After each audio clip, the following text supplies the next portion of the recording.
Alright already, I get it. I've waited long enough to address what has easily been the most requested project on the channel. Meet Felix, the bearded dragon. More specifically, he's a hypo-translucent leatherback het for Whiplet. My friend told me he needed a larger home about 9 months back. That's when I seized the opportunity to finally make this build happen, since it's an animal I likely won't include in my personal collection. We've been planning this for a long time and we're finally able to finish the job. Going back 14 years, I bought what was my first large enclosure, this 90-gallon aquarium. Its previous owner used it as an aquarium before I got it. I did the same at first, then it housed my late snapping turtle Olivia, then an aquarium once more, and in recent years it's been collecting dust in the garage. Needless to say, this tank shows its age. The glass is scratched and etched, and thus unsuitable for a display tank. However, with a little modification, we can bring new life to it. I began by removing the frame from the top of the tank. I cut through the silicone seam on the inside. Then I used a putty knife like a wedge to slightly separate the pieces at the top. This allowed me to break the seal between the glass. Finally, I was able to dismantle the tank. I'll put the same pieces back together, but I'll make some adjustments prior. I wanted to include side ventilation. For that, I set up a guide on the appropriate pieces of glass. Like I've shown before, it's just a piece of corrugated plastic taped to the glass. I fill the guide with water and drill away with a diamond-tipped hole saw. From there, I went on to remove all of the excess silicone from the glass. To keep a clean aesthetic, I painted the bottom frame with Krylon Fusion paint. I'll reuse all of the glass except for the front. As a replacement, I have 2 pieces of 1/2 inch thick glass which are cut to the width of the tank.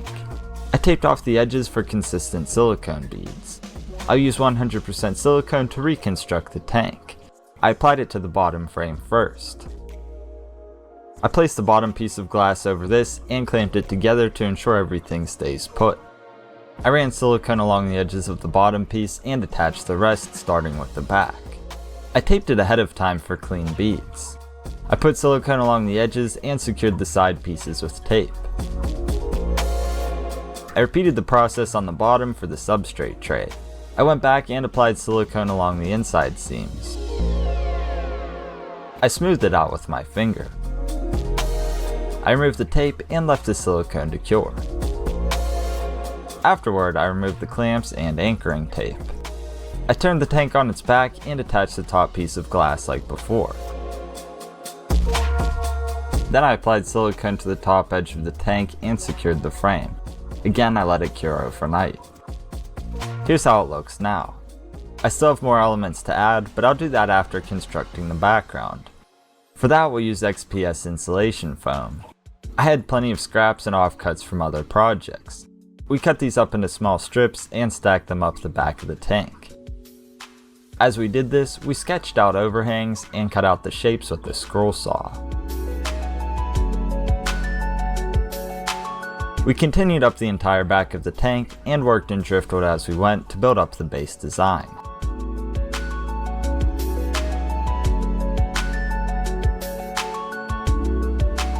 We ended up with something that could work quite well.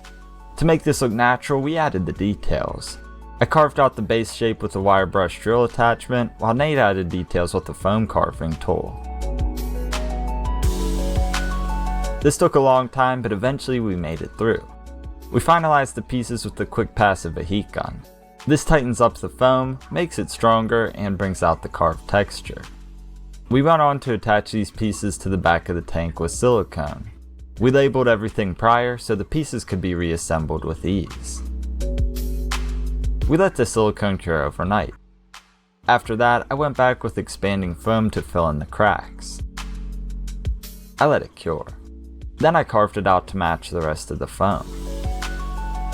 I carved additional details and cracks to tie it all together. Here's how it ended up looking.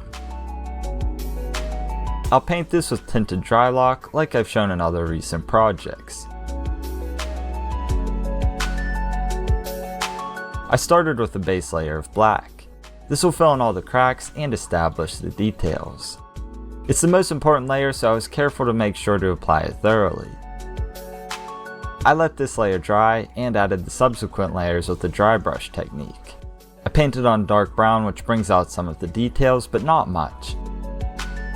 The third layer I used was a terracotta color. This will add more color and give that land down under feel. A thing you'll notice as I apply these paints is that they're much brighter before they dry. The final layer I applied was a light brown to bring everything full circle. After the paint dried, I removed excess on the glass with a razor scraper. The background is looking really good, which means we can add the driftwood. Initially I tried to replicate our original layout, but it just didn't look right. So I scrapped it and came up with a completely new design. I really wanted to utilize all the space within the setup and get an aesthetically pleasing look. Here's what I ended up with. I locked all of the pieces together with expanding foam. I carved out the foam and painted it to match the rest of the background. With those items complete, I can finish the tank's exterior. I applied silicone to the glass tracks and taped them in place.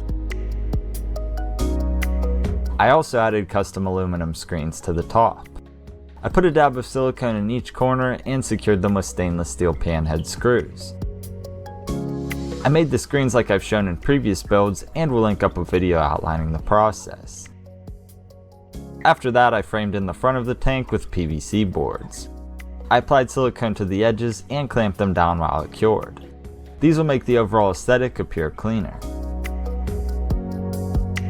As for the ventilation holes on the sides, I'll use stainless steel sink strainers. They might look a little silly, but they're the perfect size. I painted them black to match the rest of the hardware. Then I siliconed them to the inside of the tank. For the doors, I used 2 pieces of 1/8 inch thick plate glass. I cut them out myself, and as usual I sanded the edges so they're safe to handle. I placed them in the tracks and installed the lock. I marked for it on the left pane and drilled a hole. I secured the hardware after that. I also added stick-on handles near the bottom of the doors. Finally, I concealed the sides of the foam with acrylic paint. Another component we'll need is a water bowl. I was going to carve one from scratch, but I decided to refurbish an old one instead. I painted it exactly the same as the background so everything matches. I went back and sealed the inside with 3 layers of Pond Armor epoxy, which is made for applications like this. It will help the piece hold up for years to come. Let's go behind the glass once more to finish the setup.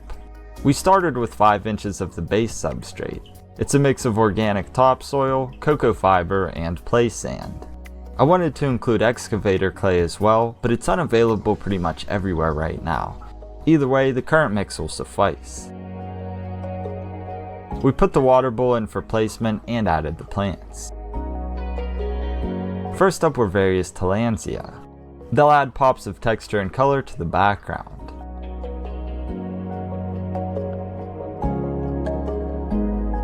We secured them with super glue gel to ensure they stay put.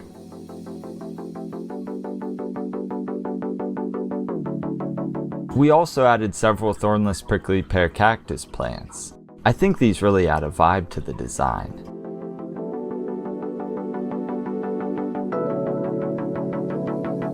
An elephant bush was added for a little accent and texture.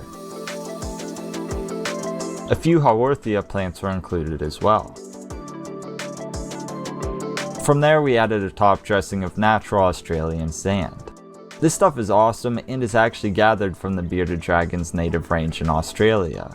However, on its own, it's not ideal for bioactive tanks and is served best as a top layer.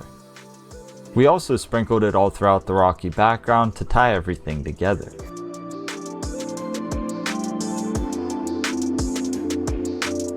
No bioactive tank is complete without leaf litter, right? We started with a thin layer just to get a feel for how it will look. From there we added more plants including oregano and mint. The herbs are more experimental than the other plants. In theory they should do well, but there's always the possibility they don't thrive. That said, there's more than enough plants otherwise that it's fine if they don't. Let's introduce the cleanup crew. First up are superworms. I dug out a section in the tank and poured in a large group of them. They'll dig throughout the substrate and become an occasional snack for Felix. We also added a colony of Arid springtails. Again, I dug up the substrate and loosely buried the entire culture. Here it can become established in the lower layers. I added pieces of cork bark to the landscape to create areas of refuge for the microfauna. Especially the next inclusion, 60 powder orange isopods. These are prolific, blend in with the substrate, and should thrive in this type of environment. I added the groups under the cork bark pieces, but it didn't take long before they began exploring. I topped everything off with more leaf litter. Finally, I sprinkled in a little more desert sand over all of the components for a seamless look. A quick overview of the tank before we add Felix. Every decision made here was very deliberate. From the plants to the scape, it's all designed with purpose. All of the plants are safe if ingested and should thrive in this environment. Plus, as they establish, they'll become an integral component of the bioactive process, as I've explained in past videos. The substrate is deep enough that the underlayers stay moist for the plants and cleanup crew, while the top stays nice and dry. You'll notice that the background and scape are built with two purposes in mind. First is a sort of stair-like system that leads up to the basking hotspot. Sure, Felix can just easily climb up the sticks, but we thought this would be a nice inclusion. It also doubles as a refuge and hide. The entire space under the stairs is quite spacious and easy to access. With that in mind, I think we did a great job maximizing this space. There are plenty of areas to explore and provide enrichment while also creating gradients of heat and humidity. My guess is that every inch of space will get used. I'll quickly mention that there is a full-length UVB T5 in the hood, a halogen basking bulb, an LED strip light for the plants, and other elements. I didn't want to get into the specifics in this video because they are largely dependent on how the tank is designed. To conclude on that, this is my take on a bioactive bearded dragon habitat. It goes without saying to do your own research, but I think what we've created here is a great solution. Also, just because it's bioactive, that doesn't mean it's a carefree tank. Spot cleaning and general maintenance is still required. With all of that addressed, I'd say we're good to add Felix.